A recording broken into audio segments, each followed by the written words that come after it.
Good afternoon all of you. Good afternoon ma'am. आज का हमारा टॉपिक है वैश्वीकरण की प्रकृति, नेचर ऑफ ग्लोबलाइजेशन। इसमें सबसे फर्स्ट है हमारा सीमा रहित विश्व। देखो, जब सभी ने बंधन हटा दिए व्यापार पर, कोई भी किसी देश में जाकर अपना व्यापार आयात निर्यात कर सकता है, तो सीमा रहित हो गया। कोई सीमा ही नहीं रही, भाई हम वहाँ नहीं जा सकते, उस देश में नहीं जा सकते, तो सीमा रहित विश्व हो गया।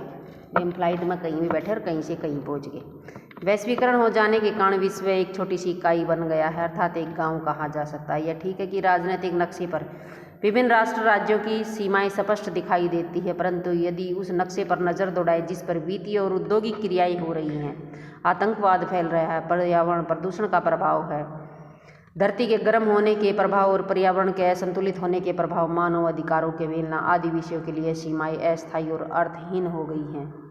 यदि हम विश्व के नक्शे से राजनीतिक सीमाओं को हटा दें और फिर आर्थिक क्रियाओं का प्रारूप को देखें, तो यदि हम विश्व की राजनीतिक सीमाओं को निर्धारित करें तो यह कार्य बहुत कठिन हो गया है। दूसरा है हमारा राष्ट्र राज्य का अंत। इसका अर्थ है कि राजनीतिक और आर्थिक वास्तविकताओं में राज्य काफ़ी बढ़ रहा है।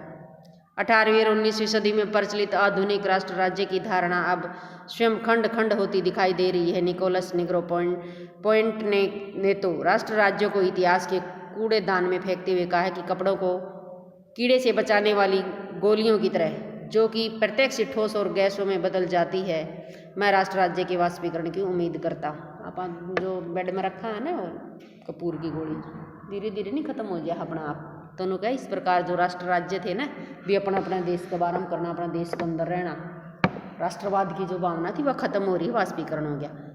पर एंथोनी गिडिंग्स तो अंतिम संस्कार का गीत गाते हुए कहता है कि राष्ट्र राज्य ने अपनी प्रभुता खो दी है जो कि उसके पास होती थी, और राजनीतिज्ञों ने घटना को प्रभावित करने वाली अपनी अक्षमता खो दी है। राष्ट्र राज्य का काल खत्म हो गया है।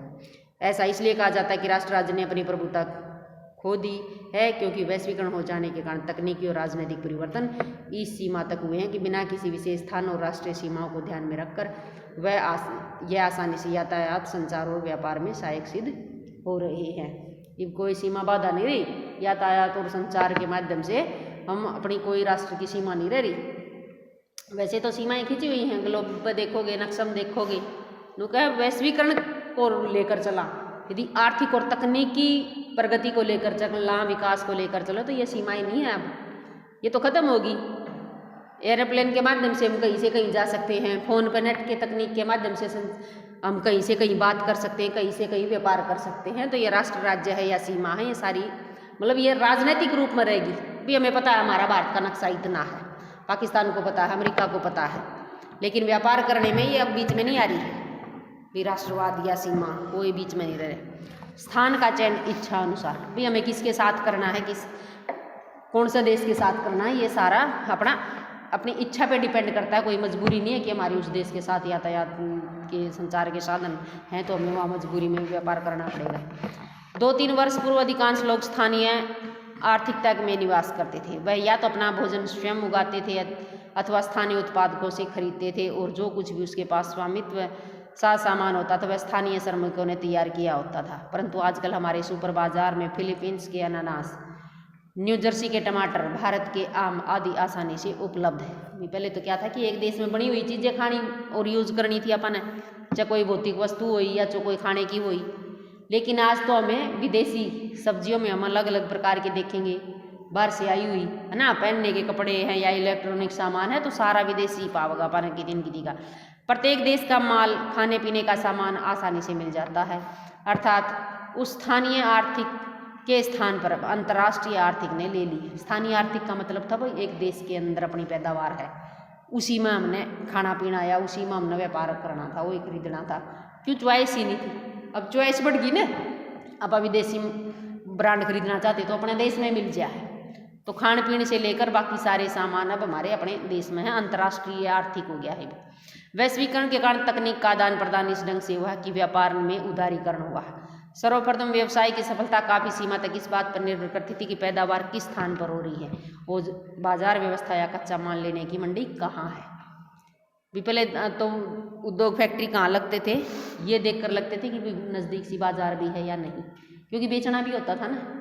अब तो बड़ा में है ना, ये नहीं ध्यान रखना कि बाजार और कच्चे माल की मंडी की तरह, कच्चा माल भी कहीं से मंगवा लो और तैयार माल ने भी कितनी दूर तक बेचे हो।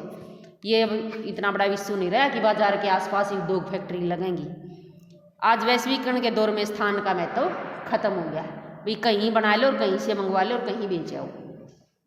विकासवादी वैश्वीकरण की प्रक्रिया विकासवादी है। विश्व व्यापार कोई नवीन वस्तु नहीं है। 15वीं व 16वीं शताब्दी में डच कंपनियों ने ईस्ट इंडिया कंपनी का क्षेत्र विश्वव्यापी ही था और यूरोप के लोग एशिया के गर्म मसालों का स्वाद लेते थे, ढाका की मलमल प्रयुक्त करते थे, परंतु उसमें व्यापार की मात्रा आज की तुलना में बहुत कम थी, अधिक लोगों के जीवन में महत्वहीन थी।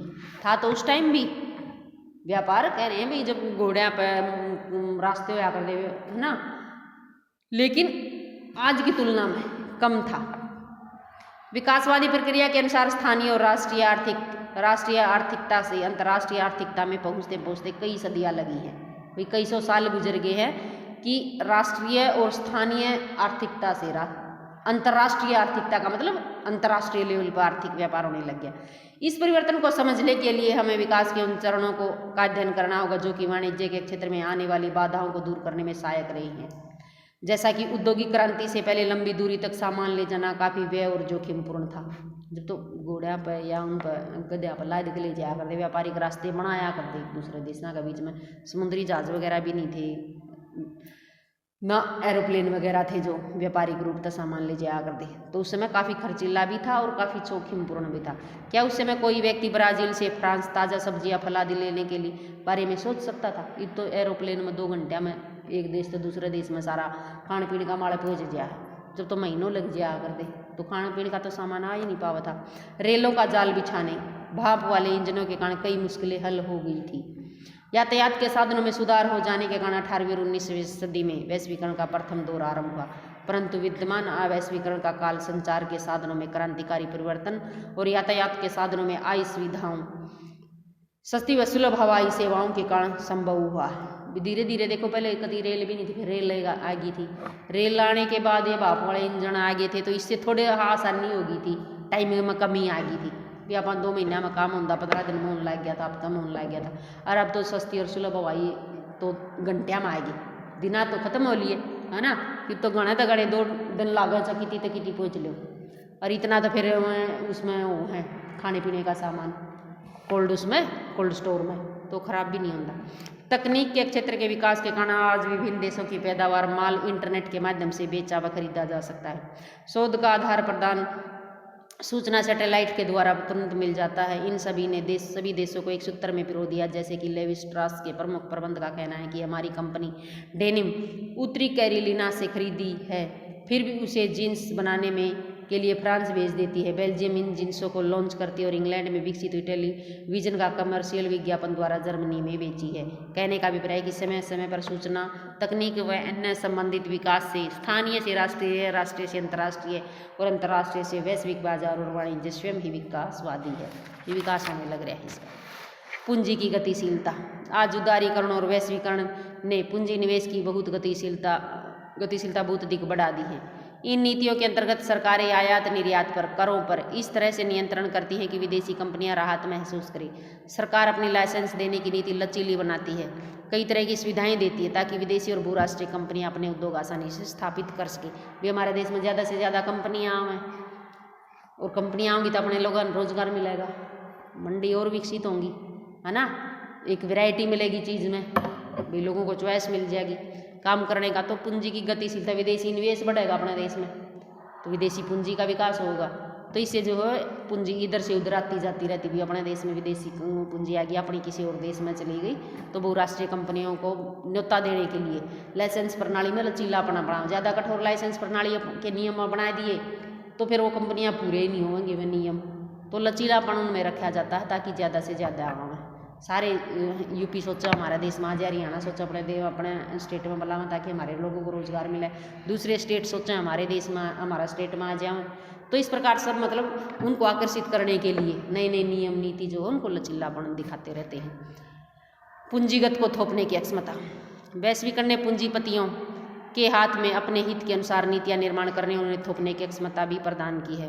व्यापार में लागत सबसे अधिक कारक और भी कई कारक होते, परंतु यदि शेष कारक समान हो तो मूल्य लागत जैसे जहाँ सबसे कम होगी वहीं व्यापारिक इकाइयाँ स्थापित करने को प्राथमिकता दी जाएगी। बिकी तो होंगी उद्योग फैक्ट्रियाँ कहाँ लगेंगी जहाँ माल को बनाने में सबसे कम लागत आवेगी, है ना। कोई भी काम कराए हो तो प्रॉफिट के लिए कराए, और प्रॉफिट तो देखेगा भी। एक माल 10 रुपया में तैयार हुआ है एक जगह पे 15 पे हुआ है, एक जगह 12 पे हो, तो जित 10 में तैयार होगा उड़े बेचेगा, उड़ा बनाओगा आकने बेचना तो फिर बराबर ही है सबका। तो ये लागत मेन कारक होती है किसी भी उद्योग फैक्ट्री को लगाने में भी, कि हमें किसी माल को बनाने में जहाँ मजदूर भी सस्ता मिल जाए, जहाँ कच्चा माल भी सस्ता मिल जाए, जहाँ ज़मीन भी सस्ती मिल जाए, जहाँ बिजली भी सस्ती मिल जाए, वो हर चीज़ को मतलब ये देखेगा भी मुझे सस्ते से सस्ता कहाँ सामान मिल रहा है, हमारी लागत कम से कम आवे। अब तक नाइक के समस्त जूते दक्षिणी कोरिया और ताइवान में तैयार किए जाते थे, परंतु श्रम बढ़ने के कारण ठेकेदारों ने पैदावार का बड़ा भाग चीन, इंडोनेशिया और थाईलैंड की ओर ले जाया गया है, क्योंकि वहाँ श्रम सस्ता है। आगामी सूची में वियतनाम का भी नाम है। भी देखो नाइक के जूते नु गए पहले दक्षिणी कोरिया में और ताइवान में बने थे, लेकिन वहाँ की श्रमिक महंगा हो गया। श्रमिक महंगा होने के कारण वो और सिर के लिए गान भी चीन में मिल जाएगा, इंडोनेशिया, थाईलैंड में और वियतनाम में। तो जब ये फैक्ट्री उठा ले अपने भी जो 75% ये कर दिया कि हरियाणा वासियों को लगाना है औद्योगिक फैक्ट्रियाँ में।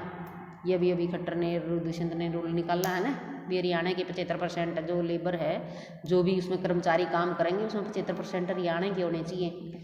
तो हरियाणा के तो फिर अपने इतने पढ़े लिखे ना भी हो तो उनमें बाहर के भी लगाने पड़ सकते हैं उद्योग फैक्ट्री वाले में। तो देखो बीटेक कोई बच्चा बाहर से कर रहा है, बाहर का ही है, तो अगर वो अच्छा काम करेगा तो उसको लगाएंगे ना। एक हरियाणा का अगर ना अच्छे तरीके से काम कर रहा होगा तो, लेकिन मजबूरी होगी भी 75% तो कर्मचारी हरियाणा के होने चाहिए। तो क्या है कि अपने ना गुड़गांव साइड की कई कंपनियां उठ कर नोएडा की तरफ जाने लग गई हैं। तो ये कई बार उनके दिक्कत भी हो जाए हमने तो अप्लाई कर जाए दूसरी जगह जहाँ और उनको बेनिफिट होगा, सस्ते मिलेंगे। वैश्वीकरण में मुक्त व्यापार अर्थव्यवस्था की मांग है कि श्रमिकों को प्रत्येक स्थान पर